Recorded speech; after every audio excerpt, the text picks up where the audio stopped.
Hello friends, myself Abhi and we are going to start UPSC go channel. हम daily the Hindu analysis के सारे topics complete करते हैं। आज 5 नवंबर है और हम 4 नवंबर के टॉपिक्स कंप्लीट करने वाले हैं।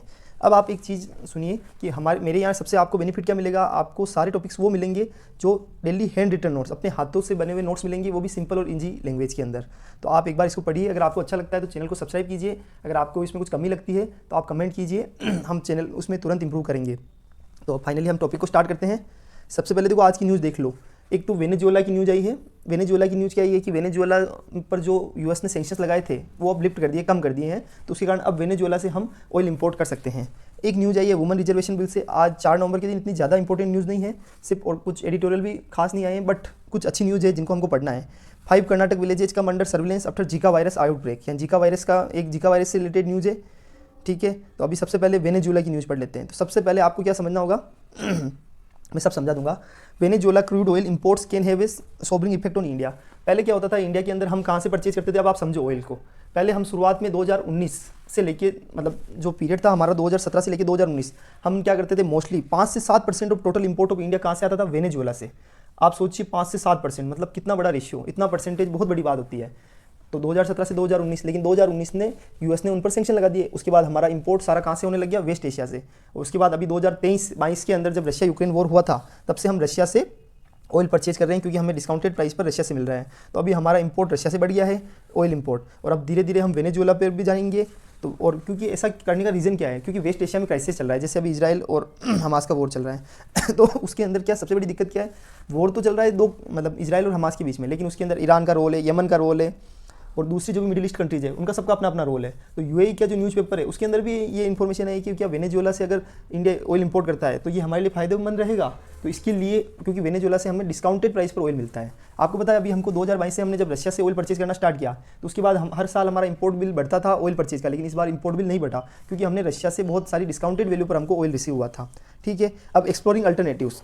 हमको अल्टरनेटिव को एक्सप्लोर करने की जरूरत क्यों है, क्योंकि वेनेजुएला को से टर्न होने से सबसे बड़ा बेनिफिट, एक तो हमारे लिए कॉस्ट के लिए फ़ायदा रहेगा कि हमारे लिए कॉस्ट एडवांटेज है, और दूसरी चीज़ एक साउथ अमेरिका कंट्री है फॉर इट्स ऑयल रिजर्व। ये एक साउथ अमेरिकन कंट्री है वेनेजुएला, जहाँ पर ऑयल के बहुत सारे भंडार हैं। 2019 में यूएस ने इस पर सैंक्शन इंपोज कर दिए थे वेनेजुएला पे, और उसके बाद इंडिया ने ऑयल परचेज करना बंद कर दिया, और 2023 में वापस सैंक्शन को हटा दिया गया है। नाउ इंडिया रेडी है किसके लिए, ऑयल के परचेज के लिए। अब smart move in the oil market. Oil market में स्मार्ट मूव होना बहुत जरूरी है, क्योंकि जहाँ हमको कॉस्ट बेनिफिट मिलेगा, जहाँ हमें कॉस्ट एडवांटेज मिलेगा, वहाँ हमें जाना जरूरी होगा। साथ ही एक कंट्री पर अगर आप डिपेंडेंसी रखोगे तो उनके यहाँ पर अगर कोई भी क्राइसिस होती है तो उसका इफेक्ट हमारे देश पर भी पड़ेगा। इसलिए हमें मल्टीपल जो अलग अलग मतलब एक्सप्लोर करने की जरूरत है अल्टरनेटिव्स। यानी यूएस रशिया हो गया, वेनेजुएला हो गया, मिडिल ईस्ट की बहुत सारी कंट्रीज हो गई। तो उससे क्या होगा कि अगर मिडिल ईस्ट में क्राइसिस आता है तो इसका इफेक्ट किस पर नहीं पड़ेगा, इंडिया पर। वेनेजुएला पर क्राइसिस आता है तो हमारे पास 2-3 अल्टरनेट्स और है। रशिया यूक्रेन का वॉर चल रहा है तो उसका इफेक्ट भी हम पर नहीं आना चाहिए। इस तरह अगर स्मार्ट मूव करेंगे ऑयल मार्केट में, जो कि इंडिया हमेशा से करता आ रहा है, तो ही बेनिफिट मिलेगा। Russia is better option and our import bill is decrease. Russia के कारण हमारा इंपोर्ट बिल घट गया, ये मैंने आपको ऑलरेडी समझा दिया है।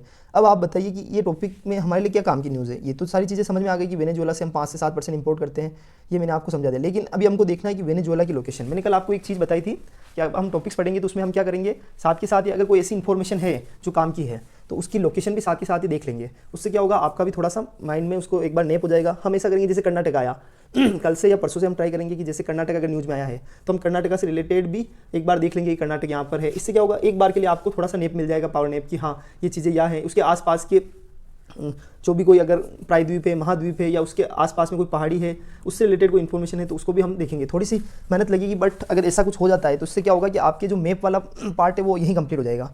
तो सबसे पहले देखो इंडिया कहाँ है।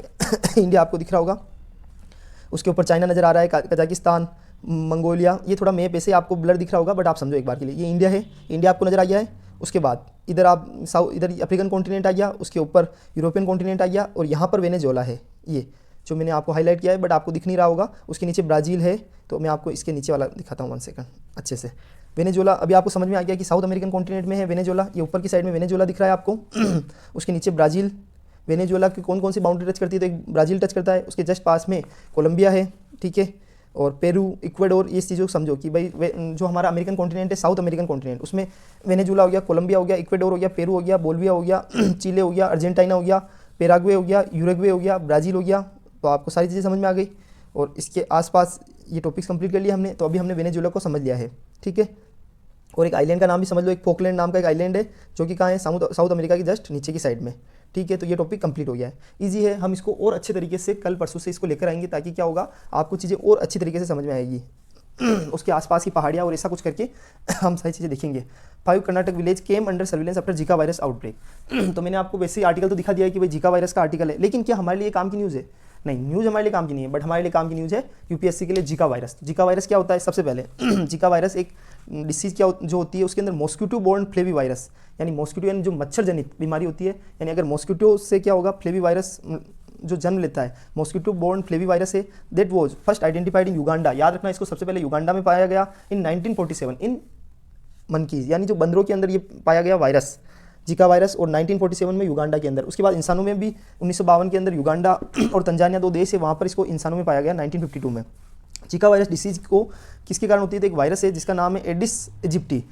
एडिस इजिप्टी है, और जो एडिस मॉस्किटो होते हैं, जो एडिस मॉस्किटो, जो एडिस टाइप के जो मच्छर होते हैं, उनके द्वारा इसको ट्रांसमिट किया जाता है, और वायरस का नाम है एडिस इजिप्टी। याद रखना, अगर क्वेश्चन आ जाता है जीका वायरस किससे होता है, तो एडिस इजिप्टी से होता है। इसका ऑलरेडी 2017 में क्वेश्चन आ चुका है, जिसमें ये पूछा था कि क्या जीका वायरस के अंदर जो वायरस होता है वो डेंगू के लिए भी सेम वायरस होता है? तो बिल्कुल सही जवाब है, this is the same mosquito, यानी ये वही मच्छर है जो ट्रांसमिट करता है डेंगू, चिकनगुनिया, येलो फीवर। अगर डेंगू हो जाता है, चिकनगुनिया हो जाता है, येलो फीवर हो जाता है, इस केस में जो वायरस मतलब जो मॉस्किटो कौन सा है? एडिस मॉस्किटो और एडिस इजिप्टी वायरस होता है। तो वही मॉस्किटो क्या करता है? सेम मॉस्किटो जीका वायरस को भी ट्रांसमिट करने का काम करता है। Zika virus is also transmitted from mother to foetus, यानी माता से गर्भ के अंदर भी ट्रांसफर हो सकता है ड्यूरिंग प्रेगनेंसी के टाइम पे, सबसे बड़ी बात है ये।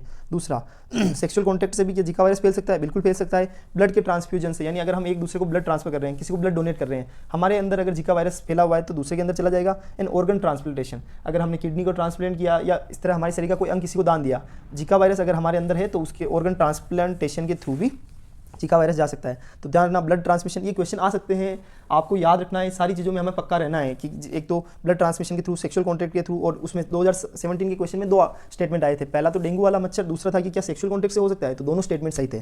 तो transfusion of blood, organ transplantation, sexual contact से, और प्रेगनेंसी के दौरान माता से फिटस के अंदर भी ट्रांसफर हो सकते हैं। इसके सिम्टम्स क्या है? तो समटाइम्स इसके सिम्टम्स नजर ही नहीं आते हैं, इसके लक्षण इसलिए सबसे बड़ी दिक्कत होती है, क्योंकि अगर हमें लक्षण ही नजर नहीं आएंगे तो हम क्या कर सकते हैं? उसके अलावा फीवर, बुखार, जॉइंट पेन हो जाते हैं, हेडेक होना स्टार्ट हो जाता है, मसल पेन होना स्टार्ट हो जाता है, इस तरह के सिम्टम्स छोटे मोटे नजर आते हैं जीका वायरस से। अब जीका वायरस जो इन्फेक्शन है ड्यूरिंग प्रेगनेंसी के दौरान से अगर जीका वायरस इन्फेक्शन होता है तो can cause infant to be born with microcephaly. अब इस चीज़ को समझो, बहुत इंपॉर्टेंट चीज़ है। जो जीका वायरस है वो जो इन्फेक्शन होता है किस टाइम पे? प्रेगनेंसी के टाइम पे। वो इन्फेंट, जो छोटा बच्चा या बोर्न बेबी जो कि अभी फिटस के अंदर है, जो कि जन्म होने वाला है जिसका, उसको माइक्रोसेफली से भी वो शिकार हो सकता है। आपने कभी नाम सुना है माइक्रोसेफली का मतलब क्या होता है? मैं आपको एक छोटी सी चीज़ समझाता हूँ। माइक्रोसेफली का मतलब होता है कि एक इंसान, अगर जैसे कोई बच्चा है, उसका सिर की साइज़ रिड्यूस होती जाएगी, पहले बड़ी थी, मतलब जो नॉर्मल साइज़ होती है, उसके बाद धीरे धीरे और कम होगी, और कम होती जाएगी, किसके इफेक्ट से? जीका वायरस डिसीज के इफेक्ट से। Smaller than normal head size, known as, इसको क्या बोलते हैं? Congenital Zika syndrome. इसको कोग्निटल जीका सिंड्रोम कहते हैं, क्योंकि ये लोगों की जो सिर की साइज़ है उसको रिड्यूस कर देता है। अब गवर्नमेंट के इनिशिएटिव साथ के साथ सुन लो हमारी गवर्नमेंट ने इनिशिएटिव स्टार्ट किए हैं। पहला है इंटीग्रेटेड डिसीज सर्विलेंस प्रोग्राम, यानी एक integrated disease surveillance programme issue किया है, जिसका उद्देश्य क्या है? ये IT बेस्ड सर्विलेंस सिस्टम होगा इसके अंदर, और उसका काम क्या होगा? डिसीज़ को सर्विलेंस करना। अगर कोई रोगी मिला है तो उसके ऊपर रिसर्च करके पता लगाना कि ये कौन सा वायरस इसमें फैला है। तो इस तरह इंटीग्रेटेड डिसीज सर्विलेंस प्रोग्राम। दूसरा है national vector borne disease control programme. याद रखना, national vector borne disease control programme. इसके अंदर क्या होता है? Prevention and control of 6 vector borne disease, यानी 6 वेक्टर बोर्न डिसीज होती है, उसको प्रिवेंट करना एंड कंट्रोल करना। उसके अंदर कौन कौन सी? एक तो मलेरिया, डेंगू, लिम्फेटिक फिलियारिसिस, उसके अलावा काला अजर, और जैपनीज एन्सेफेलाइटिस और चिकनगुनिया। इस टाइप की जो 6 डिसीज होती है उनको प्रिवेंट करने और कंट्रोल करने का काम किस स्कीम के अंदर है, किस इनिशिएटिव के अंदर है? तो national vector borne disease programme, national vector borne disease control programme, जिसमें मलेरिया हो गया, डेंगू हो गया, लिम्फेटिक फिलियारिसिस हो गया, काला अजर हो गया, जैपनीज एन्सेफेलाइटिस हो गया, चिकनगुनिया हो गया। अब एक राष्ट्रीय बाल स्वास्थ्य कार्यक्रम, याद रखना ये भी बहुत इंपॉर्टेंट है कि राष्ट्रीय बाल स्वास्थ्य कार्यक्रम होता है। ये किसके अंदर आता है? तो नेशनल हेल्थ मिशन के तहत आता है, क्योंकि क्वेश्चन जनरली आ जाता है कि अगर कोई मिशन दे दिया तो उससे रिलेटेड पूछा जाता है क्या ये नेशनल हेल्थ मिशन के अंदर है? तो बिल्कुल सही जवाब है। और सर्विलेंस फॉर माइक्रोसेफली, यानी माइक्रोसेफली के लिए सर्विलेंस करने का काम करता है, क्योंकि राष्ट्रीय बाल स्वास्थ्य, नाम से ही समझो बाल स्वास्थ्य, यानी बच्चों के स्वास्थ्य का ध्यान रखना है। तो बच्चों से रिलेटेड कौन सी माइक्रोसेफली हो सकता है? तो वो इसके अंदर कवर होता है। चलो अब नेक्स्ट टॉपिक समझो, difficult to press for women's quota before Lok Sabha poll, यानी लोकसभा पोल से पहले डिफिकल्ट है कि difficult to process for women's quota before Lok Sabha poll, यानी लोकसभा पोल सुप्रीम कोर्ट का बोलना है। सुप्रीम कोर्ट कह रहे हैं, अभी क्या हुआ, एक सुप्रीम कोर्ट में पिटीशन लगी है जिसके अंदर कहा गया है कि जो वुमेन को रिजर्वेशन दिया जा रहा है उसको आप 2024 वाले इलेक्शन के अंदर उसको कारगर करो, ऐसा, या उसके अंदर उससे रिलेटेड ऑर्डर दो कि 2024 से ही एप्लीकेबल हो जाना चाहिए इस इलेक्शन में, ऐसा सुप्रीम कोर्ट को पिटीशन दी है। अब सुप्रीम कोर्ट ने उस पर क्या डिसीजन दिया है कि सुप्रीम कोर्ट ने बोला कि ये तो पॉसिबल ही नहीं है, इट इज़ इम्पॉसिबल, ये संभव ही नहीं है बिल्कुल भी कि आप इसको 2024 वाले इलेक्शन में डाल सकते हो, क्योंकि उससे पहले हमारे देश की अभी जनगणना नहीं आई है। उसके अलावा डिलिमिटेशन जो कमीशन होता है उसके द्वारा उनका अभी तक रिपोर्ट नहीं आई है। तो अगर ये सब चीज़ें हुई नहीं है तो कैसे हम इसको रिजर्वेशन को कर पाएंगे, तो ये सबसे बड़ा इशू है। तो इसलिए जो हमारे supreme court, honourable supreme court है, उन्होंने ये निर्देश दिया है किसको, कि उस पिटीशन को रिजेक्ट कर दिया है। उन्होंने कहा है कि हमें वेट करना ही पड़ेगा। अब सबसे इंपॉर्टेंट चीज़ क्या है कि क्या हमारे लिए न्यूज़ काम की थी कि सुप्रीम कोर्ट ने क्या ऑर्डर दिया है, ये नहीं, हमारे लिए काम का न्यूज़ है वुमेन रिजर्वेशन बिल 2023, जो कि अब नाउ एक्ट बन चुका है। नारी शक्ति वंदन अधिनियम बोला जाता है उसको, नारी शक्ति वंदन अधिनियम। और ये कौन सा अमेंडमेंट बिल था, तो 128 कॉन्स्टिट्यूशनल अमेंडमेंट बिल। याद रखना 128वां कॉन्स्टिट्यूशनल अमेंडमेंट बिल, एक्ट अलग होता है और बिल अलग होता है, दोनों में डिफरेंस होता है, हमेशा ध्यान रखना। तो ये कॉन्स्टिट्यूशनल अमेंडमेंट बिल, क्योंकि बिल तो क्या हो सकते हैं, फेल भी हो सकते हैं, और एक्ट बन गया मतलब वो फेल नहीं हुआ है। तो अभी तक ये 128वां कॉन्स्टिट्यूशनल अमेंडमेंट बिल है। इस बिल का उद्देश्य क्या है, इसके अंदर जो लोकसभा, स्टेट लेजिस्लेटिव असेंबली और दिल्ली असेंबली, याद रखना ये बहुत इंपॉर्टेंट चीज़ है। आपने इसमें क्या लिखा हुआ है, लोकसभा, राज्यसभा नहीं लिखा हुआ है, स्टेट लेजिस्लेटिव असेंबली लिखा हुआ है, मतलब कि स्टेट लेजिस्लेटिव काउंसिल नहीं लिखा हुआ है, और दिल्ली की जो असेंबली है, सिर्फ 3 जगह का ही मतलब इसके अंदर नाम है। तो वहाँ पर रिजर्वेशन मिला है महिलाओं को 1/3। कितनी सीटों का, कि जो लोकसभा की सीटें हैं और स्टेट लेजिस्लेटिव असेंबली की सीटें और दिल्ली की जो सीट्स है उसमें 1/3 रिजर्वेशन किसको मिलेगा, महिलाओं को। This will apply to seat reserve for schedule caste and schedule tribe. अगर लोकसभा और जो स्टेट लेजिस्लेटिव असेंबली के अंदर जो 80 और 80 की रिजर्व सीट होती है उसके अंदर भी क्या होगा, जैसे कि उनके लिए इतनी रिजर्व सीट है, आप समझो इस बात को, अगर उनके लिए कोई सीट रिजर्व है 80 और 80 के पर्सन्स के लिए, तो उस केस में क्या होगा, तो उसमें से 1/3 जो भी सीट्स होगी रिजर्व के अंदर भी, उनमें भी महिलाओं को रिजर्वेशन मिला जाएगा, दिया जाएगा। ठीक है, तो इसकी हिस्ट्री समझ लो। सबसे पहले 1996 में जब अटल बिहारी वाजपेयी की जब गवर्नमेंट थी, उस टाइम पे उनके पास पूरी मेजोरिटी नहीं थी गवर्नमेंट के पास, तो उन्होंने इस बिल के लिए ट्राई किया, but due to lack of majority ये अप्रूव नहीं हो पाया था। उसके बाद जब वापस उनकी गवर्नमेंट 1998 से 2003 के अंदर आई थी, उस टाइम पे भी उन्होंने इसको ट्राई किया 4 टाइम, बट ये नहीं पॉसिबल हो पाया। आप सोचिए इन्होंने कितनी कोशिश की थी। उसके बाद 2009 के अंदर गवर्नमेंट ने बिल को टेबल पर डाला था, 2009 की बात है, जब मनमोहन सिंह की गवर्नमेंट थी, प्राइम मिनिस्टर मनमोहन सिंह जी की। उसके बाद 2010 के अंदर यूनियन कैबिनेट ने पास किया बिल को, और राज्यसभा में ये बिल पास हो गया, लेकिन लोकसभा के अंदर पास हुआ नहीं, और 2014 आ गया। उसके बाद ऐसा था कि 2014 के अंदर बिल को लोकसभा में पेश किया जाएगा, और अब फाइनली 2023 आ चुका है, इसके अंदर ये बिल पास भी हो चुका है, और उसका नाम है नारी शक्ति नारी शक्ति वंदन अधिनियम उसका नाम है। अब आप नीट समझो, हमारे को इस बिल की ज़रूरत क्यों थी। अब हम 2023 में आ चुके हैं, आप सोचिए हमारी पार्लियामेंट के अंदर, लोकसभा के अंदर कितनी सीटें हैं, 82 वुमेन मेंबर से, टोटल 82 मेंबर से, बस केवल 82 मेंबर्स महिलाओं के, आप सोचिए। और वो कितना परसेंटेज है, सिर्फ 15%। उसके अलावा राज्यसभा में केवल 31 महिलाएं हैं टोटल, जो कि 13% मतलब उनका रेशियो है। और जबकि आप यूनाइटेड नेशन का जब वुमेन डेटा देखोगे तो उसके अंदर रवांडा के अंदर 61% वुमेंस को पार्लियामेंट के अंदर है, क्यूबा के अंदर 53% पार्लियामेंट के अंदर है, निकारागुआ के अंदर 52%, जो कि 50% से भी ज़्यादा है। हम यहाँ तो सिर्फ 130 दे रहे हैं, 33%, लेकिन वहाँ तो 50% से ज़्यादा है। और सोचिए हमारी जो पड़ोसी कंट्री है बांग्लादेश एंड पाकिस्तान, वहाँ पर भी 20%, 21%, बांग्लादेश के अंदर 21%, पाकिस्तान में 20% रिजर्वेशन नहीं, पार्लियामेंट के अंदर ऑलरेडी महिलाएं बैठी है। लेकिन अभी हमारे पास 2023 होते हुए भी हमने सिर्फ 15% महिलाएं हमारी लोकसभा के अंदर सीटिंग कर रखी है। तो आप सोचिए लोकसभा के अंदर वुमेंस का हमने समझ लिया, तो अभी आपको फिर क्या हुआ, ये चीज़ें हो रही है। तो अभी हमारे को एक्चुअल में इस बिल की बहुत ज़्यादा नीड है। अब लोकसभा के अंदर वुमेन के लिए कौन सा बिल ने एक आर्टिकल प्रोवाइड किया, आर्टिकल 330A। याद रखना राज्यसभा के अंदर रिजर्वेशन नहीं है, सिर्फ लोकसभा में रिजर्वेशन है, उसका आर्टिकल है 330A। और वो क्या करेगा, वुमेन के लिए रिजर्वेशन देगा, may be allotted by rotation to different constituency, जो हमारी डिफरेंट कॉन्स्टिट्यूंसीज है, जो डिफरेंट अलग अलग सांसदों के लिए जो भी उनकी क्षेत्र है, उसके अंदर इसको रोटेशन बेसिस पर अलॉट किया जाएगा, हर बार इसको रोटेट किया जाएगा। उसके बाद स्टेट लेजिस्लेटिव असेंबली के अंदर आप एक चीज़ समझिए, लोकसभा समझ लिया, स्टेट लेजिस्लेटिव असेंबली के लिए आर्टिकल है आर्टिकल 332A, और 330 किसके लिए था, लोकसभा के लिए, 330A और 332A for reservation to women. Delhi के अंदर जो वुमेन है उनके लिए article 239AA2B, article 239AA2B for reservation to women, जो वुमेन को रिजर्वेशन दिया जाएगा, उसके अंदर 239AA2B ये आर्टिकल पास मतलब किया गया। क्योंकि देखो दिल्ली का कौन सा आर्टिकल है, आर्टिकल 239AA, उसके लिए दिल्ली का स्पेशल, उसके through he national capital territory of Delhi की स्थापना हुई थी, उस आर्टिकल के थ्रू। तो उसी के अंदर उस क्लोज के अंदर ही चेंज किया गया 239AA2B, और उसके अंदर वुमेन को रिजर्वेशन दिया गया दिल्ली असेंबली के अंदर। तो हमको स्टेट लेजिस्लेटिव असेंबली को समझ लिया है, लोकसभा को समझ लिया है, दोनों के लिए सबके लिए अलग अलग आर्टिकल है। और ये रिजर्वेशन कितने पीरियड के लिए रहेगा, तो 15 साल के लिए। उसके बाद अगर पार्लियामेंट इसको रिव्यू करेगा उसके बाद इसको वापस एक्सपांड कर देगा। तो अभी आर्ग्यूमेंट अगेंस्ट द बिल क्या है, फेवर में क्या है, ये भी समझ लेते हैं। क्योंकि सबसे बड़ी दिक्कत क्या है, आफ्टर डिलिमिटेशन इंप्लीमेंटेशन, यानी जब डिलिमिटेशन इंप्लीमेंट हो चुका है उसके बाद क्या है, लोकसभा पर ही ओनली फोकस किया गया है, राज्यसभा पर नहीं किया गया है। तो ये अपने आप में एक बहुत बड़ा इशू है। और आफ्टर डिलिमिटेशन इंप्लीमेंटेशन का मतलब होता है कि अगर 2026 के अंदर अभी तक डिलिमिटेशन होगा तो अभी ये मामला कब नेक्स्ट 2029 में चला गया है कि 2029 के अंदर महिलाओं को रिजर्वेशन मिलेगा। आज हम 2023 में हैं और सोचिए 2026 बाद इसके जब फैसले होंगे तो अभी तक कितना टाइम इसको इंप्लीमेंट होने में, इतना टाइम बाकी है। और जबकि 2024 का इलेक्शन सिर पर है। तो आप समझिए, कहने का तात्पर्य ये है सिंपल कि ये एक तरह से हमको जो इसके अगेंस्ट में लोग हैं वो बोल रहे हैं कि हमको बहुत ज़्यादा दूर कर दिया है, अभी भी हमें वेट करना पड़ेगा। तो ये गलत है उनके हिसाब से। मैं सिर्फ यहाँ सभी के आर्ग्यूमेंट्स दे रहा हूँ, मैं अपना ओपिनियन नहीं दे रहा हूँ ऐसा। फोकस ऑन, और आपको भी अपना ओपिनियन देने से पहले आपको सही गलत सभी चीज़ें लिखनी है कि इसके आर्ग्यूमेंट्स फेवर में ये है, इसके आर्ग्यूमेंट्स इसके, क्योंकि अपने को हम आईएएस एस्पिरेंट बनने वाले हैं, आईएएस बनने वाले हैं। तो हमारा लॉजिक किसी पर्टिकुलर पर्सन के लिए नहीं होना चाहिए, हमारा लॉजिक सभी को देखते होना चाहिए। सभी के हिसाब से हमें एडवांटेज लिखने होंगे, सभी के हिसाब से डिसएडवांटेज लिखने होंगे, सबकी ओपिनियन हमारे लिए मैटर करेगी। Focus only on Lok Sabha, not on Rajya Sabha.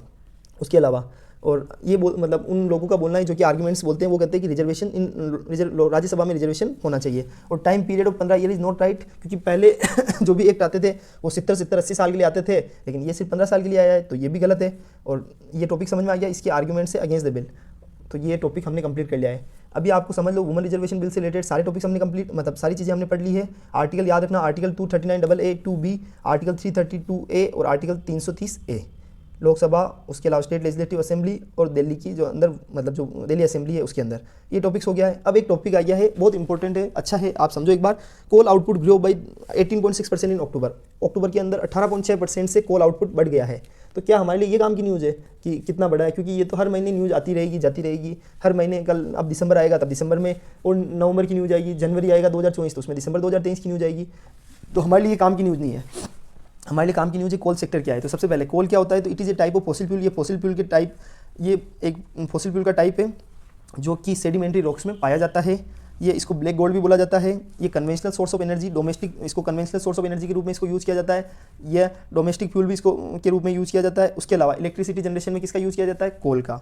ये लीडिंग कोल प्रोड्यूसर है in world. China, USA, Australia, Indonesia और इंडिया, जो हमारी वर्ल्ड की 5 कंट्रीज़ है, वो वर्ल्ड के अंदर लीडिंग कोल प्रोड्यूसर है, यानी सबसे बड़े प्रोड्यूसर। एक तो चाइना, US, उसके बाद ऑस्ट्रेलिया, इंडोनेशिया और इंडिया। याद रखना 5 देशों का नाम। इंडिया के अंदर दो टाइप के कोल बहुत ज़्यादा फेमस है। एक तो गोंडवाना कोल फील्ड बोलते हैं, एक होता है tertiary coal field. Tertiary coal field, 2 type के कोल फील्ड होते हैं।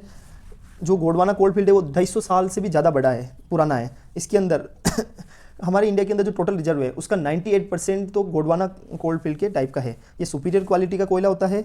ये कहाँ, एक तो दामोदर वैली के अंदर जो कि झारखंड और वेस्ट बंगाल में पाई जाती है। महानदी जो वैली होती है वो छत्तीसगढ़ और ओडिशा के अंदर। गोदावरी है जो महाराष्ट्र के अंदर, और नर्मदा वैली, यहाँ पर ये इस टाइप का गोंडवाना कोल फील्ड, जो गोंडवाना टाइप का कोयला है वो पाया जाता है। टर्शरी कोल फील्ड के अंदर 15 से 60 मिलियन ईयर ओल्ड है। इसके अंदर कार्बन कंटेंट बहुत कम होता है, और जो सल्फर होता है वो उसका कंटेंट थोड़ा सा ज़्यादा होता है। लेकिन आपको इतना सा ध्यान रखना, एक आसाम और मेघालय और नागालैंड, उसके अलावा अरुणाचल प्रदेश, जम्मू कश्मीर, वेस्ट बंगाल, राजस्थान, उत्तर प्रदेश और केरला के अंदर टर्शरी कोल फील्ड पाई जाती है।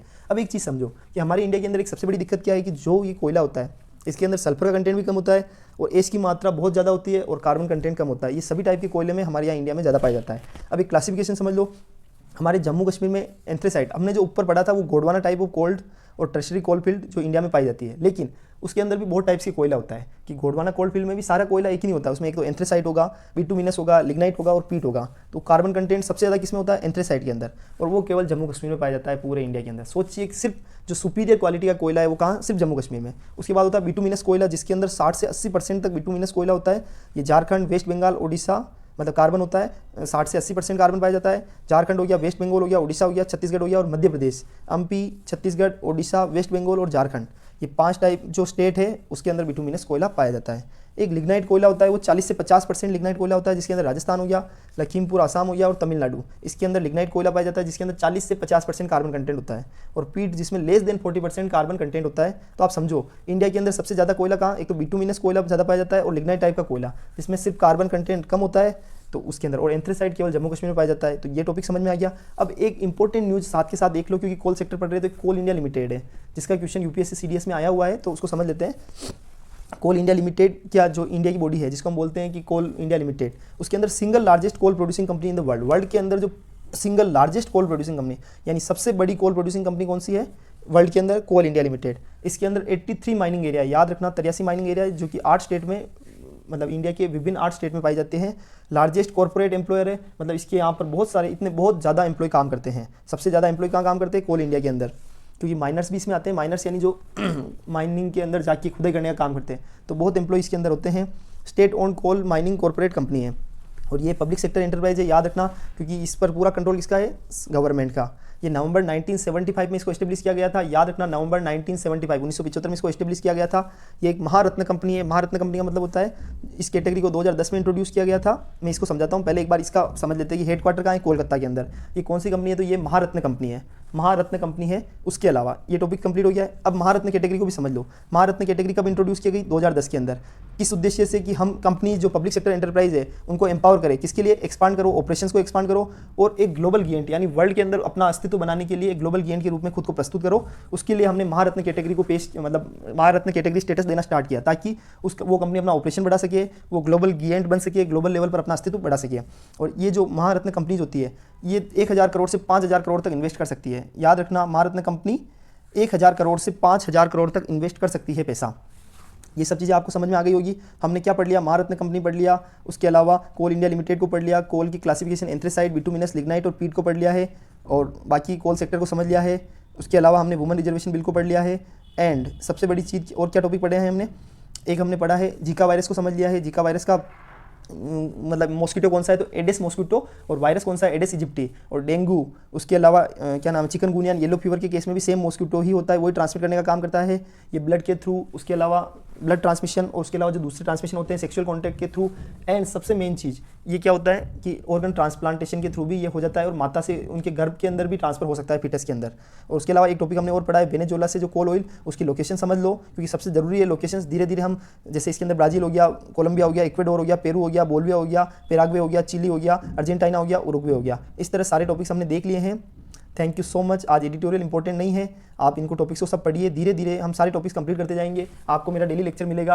हम थोड़ा सा लेट आते हैं एक दिन, उसका रीज़न एक ही है, क्योंकि हम सेल्फ एक्सप्लेनेटरी नोट्स बनाते हैं। ये सिंपल इजी लैंग्वेज में है। जो वीडियो 60 मिनट की होगी वो यहाँ पर आपको सिर्फ 30 मिनट्स या 25 मिनट्स में कंप्लीट हो जाएगी। तो ये आपके लिए बहुत ईजी सिंपल होगा। आप एक बार टॉपिक को पढ़िए, अगर आपको अच्छा लगता है तो कमेंट कीजिए, और चैनल को शेयर सब्सक्राइब कीजिए। कुछ कमी लगती है तो आप मुझे बताइए, मैं उसमें तुरंत इंप्रूव करूँगा। Thank you so much. जय हिंद, जय भारत, भारत माता की जय।